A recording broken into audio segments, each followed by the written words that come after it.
Hello everyone, welcome to my channel teachings with Tani. अभी हम UP triple SC PET shift 1 में हुए GS के क्वेश्चन सॉल्व करने वाले हैं। हमारा पहला क्वेश्चन है, हड़प्पा सभ्यता किस युग से जुड़ी है? तो ये कांस्य युग यानी कि ब्रॉन्ज एज से जुड़ी हुई है। नेक्स्ट क्वेश्चन इज, पुणे में आयोजित उद्यमिता विकास सम्मेलन 2025 का विषय क्या था? इसका विषय था नवाचार के माध्यम से ग्रामीण स्टार्टअप को मजबूत बनाना। नेक्स्ट क्वेश्चन है, विश्व उपभोक्ता अधिकार दिवस कब मनाया जाता है? ये 15 मार्च को मनाया जाता है। उसके बाद है कांगटो, भारत की सबसे ऊंची चोटियों में से एक है, किस राज्य में स्थित है? अरुणाचल प्रदेश। महावीर ने निम्नलिखित में से किस स्थान पर मोक्ष प्राप्त किया था? तो इन्होंने मोक्ष प्राप्त किया था पावापुरी में। एशियन गेम्स, एशियाई खेल कितने वर्षों में एक बार आयोजित किए जाते हैं? 4 वर्षों में एक बार आयोजित किए जाते हैं। उसके बाद अभी हम नेक्स्ट जीएस का क्वेश्चन देखते हैं। ये सब हिंदी के क्वेश्चंस हैं जी। नेक्स्ट हमारा जीएस क्वेश्चन है 23rd। बुद्ध ने किस उम्र में परिनिब्बा यानी कि अंतिम मुक्ति प्राप्त की थी? तो इन्होंने अंतिम मुक्ति प्राप्त की थी 80 वर्ष की आयु में। जनवरी 2025 में कौन सा देश आधिकारिक तौर पर ब्रिक्स समूह का 10वां पूर्ण सदस्य बना था? इसका आंसर होगा इजिप्ट यानी कि मिस्र। नेक्स्ट क्वेश्चन है 25th क्वेश्चन जी। 25th क्वेश्चन है हमारा, एक सामाजिक घटना जिसमें समाज का एक वर्ग अपने जीवन की मूलभूत आवश्यकताओं को भी पूरा करने में असमर्थ होता है, उसे क्या कहा जाता है? उसे गरीबी कहा जाता है। भारत संविधान के किस अनुच्छेद के अनुसार संघ की कार्यकारी शक्ति राष्ट्रपति के निहित होगी? अनुच्छेद 53 के अनुसार। किस औद्योगिक नीति प्रस्ताव ने सार्वजनिक क्षेत्र को भारतीय अर्थव्यवस्था में एक रणनीतिक भूमिका प्रदान की थी? तो इसका आंसर होगा इंडस्ट्रियल पॉलिसी 1956 यानी कि औद्योगिक नीति प्रस्ताव 1956। पूर्व अमेरिकी राष्ट्रपति जिमी कार्टर का 100 वर्ष की आयु में किस तिथि को निधन हो गया? तो इनका निधन हुआ था 29 दिसंबर 2024। पुरुष सूक्त जो 4 वर्णों की उत्पत्ति की व्याख्या करता है, ये किस वैदिक ग्रंथ में पाया जाता है? ये ऋग्वेद में पाया जाता है। नेक्स्ट जीएस का क्वेश्चन देखते हैं जी। नेक्स्ट क्वेश्चन है हमारा question number 36 I guess yes. अर्थव्यवस्था के अधिशेष को अंतिम उपयोगकर्ताओं तक पहुंचाने और स्थानांतरित करने के लिए निम्नलिखित में से कौन सा माध्यम कार्य करता है? तो इसका आंसर होगा वित्तीय संस्थान यानी कि फाइनेंशियल इंस्टीट्यूशंस। नेक्स्ट क्वेश्चन है, 15 जनवरी यानी कि 15 जनवरी 2025 को नई दिल्ली में आयोजित एक समारोह में राष्ट्रपति थर्मन शरमुलगरत्नम द्वारा सिंगापुर के मानद नागरिक पुरस्कार से किसे सम्मानित किया गया था? रतन टाटा जी को सम्मानित किया गया था। आदि पुराण किस तीर्थकार की संत चरित संग्रह है? तो मैं आपको बता दूं, ये आदिनाथ जी की संग्रह है। फ्यूचर मिनरल्स फोरम 2025 कहां आयोजित किया गया था? सऊदी अरेबिया में इसे आयोजित किया गया था।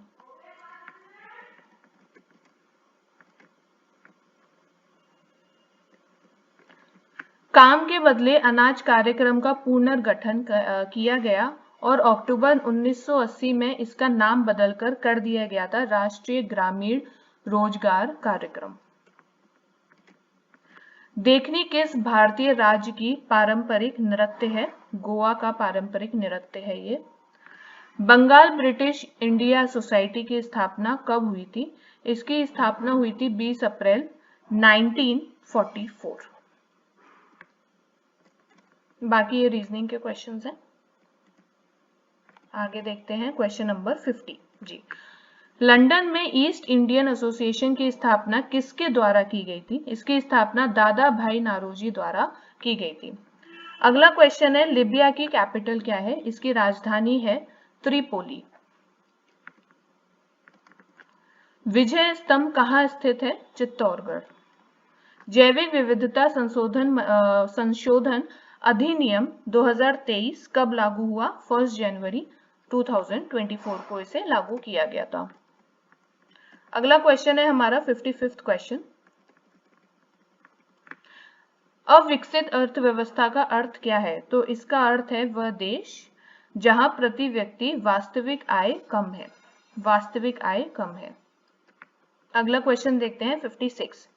अंतर्राष्ट्रीय श्रम संगठन ILO का मुख्यालय कहाँ स्थित है? तो ये आपको पता होगा, ये जिनेवा में है। नेक्स्ट क्वेश्चन GS का है 64th। शिकागो में धर्म संसद का आयोजन किस वर्ष हुआ? 1893। नेक्स्ट क्वेश्चन है 65th क्वेश्चन। 5 जनवरी 2025 को भारतीय तट रक्षक बल के लिए निम्नलिखित में से किस शिपयार्ड द्वारा 2 स्वदेशी रूप से डिजाइन और निर्मित तीव्र गश्ती पोत अमूल्य और अक्षय लॉन्च किए गए? तो ये लॉन्च किए गए थे garden reach ship builders and engineers द्वारा। अगला क्वेश्चन देखते हैं। DTM के किस चरण में सबसे तेज जनसंख्या वृद्धि देखी जाती है? चरण 2 में देखी जाती है। नेक्स्ट क्वेश्चन है हमारा 68th क्वेश्चन। देश के पर्यावरण का संरक्षण और सुधार तथा वनों और वन्य जीव की सुरक्षा किस अनुच्छेद के अंतर्गत आती है? तो ये 48A के अंतर्गत आती है। नई दिल्ली में आयोजित इंडिया ओपन बैडमिंटन 2025 में पुरुष एकल का खिताब किसने जीता? तो इसका खिताब जीता था ली चेक्यू ने। नेक्स्ट क्वेश्चन देखते हैं। अनुशीलन समिति का मुख्यालय कहाँ है? कलकत्ता यानी कलकत्ता। चंद्रयान 3 किस वर्ष लॉन्च किया गया था? 2023 में इसे लॉन्च किया गया था। बंगाल के पश्चिम में कौन सा सागर स्थित है? अगर आप मैप देखेंगे आपको दिखेगा अरब सागर स्थित है। अगला क्वेश्चन है। आशिया का प्रीमियर खाद्य एवं पेय F&B व्यापार प्रदर्शन इंडस फूड 2025 का 8वां संस्करण कहाँ आयोजित किया गया था? यह आयोजित किया गया था India exposition mart limited, greater Noida में। नेक्स्ट क्वेश्चन देखते हैं। एसिड को किस पदार्थ से बने बर्तनों में संग्रहित किया जाता है? तो इसे संग्रहित किया जाता है कांच और सेरेमिक के बने बर्तनों में। भारत का संविधान पहली बार 1928 में किसके द्वारा तैयार किया गया था? मोतीलाल नेहरू के द्वारा तैयार किया गया था। भारत के विभाजन को ब्रिटिश सरकार द्वारा स्वीकार करने की घोषणा किसने की थी? Lord Mountbatten. भारत पाकिस्तान ने वर्ष 2060 में किस एक संधि पर हस्ताक्षर किए थे? उस संधि का नाम क्या था? आप सबको पता ही होगा, काफी न्यूज में था, इंडस वाटर ट्रीटी। अगला सवाल देखते हैं। Question number 85। हवा में कौन सी अम्लीय गैस वर्षा के पानी में घुलकर कार्बोनिक एसिड बनाती है? Carbon dioxide. विश्व की सबसे नदी का नाम क्या है? नाइल नदी। अगला क्वेश्चन देखते हैं। निर्वात में प्रकाश की गति और माध्यम में प्रकाश की गति के अनुपात के माध्यम को क्या कहा जाता है? मैं बता दूं, उसको कहा जाता है रिफ्रैक्टिव इंडेक्स यानी कि अपरिवर्तनांक। नेक्स्ट क्वेश्चन देखते हैं। Question number 89। दिसंबर 2024 में किस संगठन ने SAFE यानी कि secure affordable flexible and efficient accommodation विनिर्माण विकास के लिए श्रमिक आवास शीर्षक से रिपोर्ट जारी की थी? नीति आयोग ने ये रिपोर्ट जारी की थी। नेक्स्ट क्वेश्चन है। निम्न भूजल भंडारण में किस प्रकार की चट्टान संरचना सबसे अधिक जुड़ी हुई है? इसका आंसर होगा आग्नेय और कायांतरित चट्टानें। अगला क्वेश्चन देखते हैं। क्वेश्चन नंबर है हमारा 96। यस। बाहर एवं आंतरिक आपातकाल के दौरान लागू होता है, हमें बताना है कौन सा अनुच्छेद लागू होता है? अनुच्छेद 358 लागू किया जाता है। हमारा नेक्स्ट क्वेश्चन है क्वेश्चन नंबर 98। भारत के राज्यसभा के पदेन अध्यक्ष हैं, आपको सबको पता होगा, वाइस प्रेसिडेंट, उपराष्ट्रपति। आखिरी क्वेश्चन है। गुड़हल के पौधे का फूल है, ये होता है उभयलिंगी यानी कि बाइसेक्सुअल। तो ये सारे GS क्वेश्चंस थे। See you in the next video.